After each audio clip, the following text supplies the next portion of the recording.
It's funny because it appears both in the Bavli and the Yerushalmi, but I'm just going to read out from the Bavli, which is Rabbi Bar Rav Huna says, Shatui al yitpalel, someone who's had a little bit to drink, should not pray.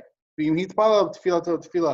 if he prays, hey, it counts. It's a good prayer. There's nothing wrong with it. He's good, right? He had a drink or two, nothing bad.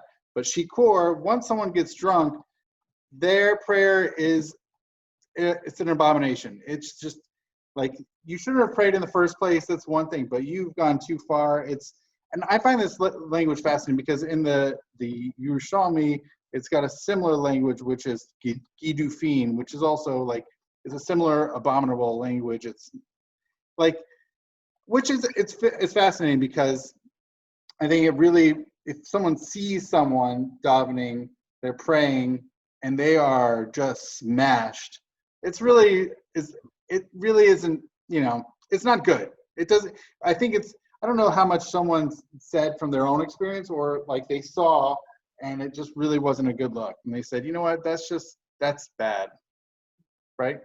Oh, yeah. The Babylonian Talmud's version, it says, so basically what's the difference? And they said, well, the one who's had a little bit to drink, they're still able to speak before the king.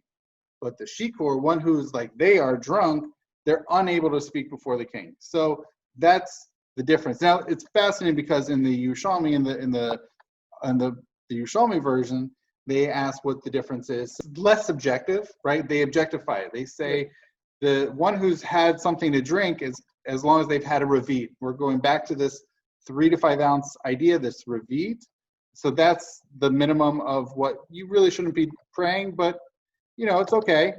But the drunk person is someone who's had more than this ravit, has had more than this 3 to 5 ounces. In the Yerushalmi, I see Ezehu Shasoi, Kol Shasa Revius, Shikor Sheshasa Yoser. In other words, that's the first explanation. Then Taman, in other words, there's one explanation of like the person who is considered like to have drunk some wine is like someone who just had a revius, but someone who's intoxicated, someone who drank more than this revius. But then it gives another explanation about Taman Amre, like over there elsewhere, it says they said, Kol she'enu yachol ledaber lifnei hamelch, someone who in Bavel.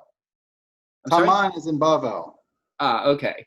So they're saying Taman Amre, that's what they say over in Babylonian, which we see in the Babylonian Talmud. Yeah. That is their measurement of someone who's unable to speak before the king. But I mean, that's a really fascinating difference between the Bavli, which is subjective to the person, and the Yerushalmi, which is objective to this Rabbi.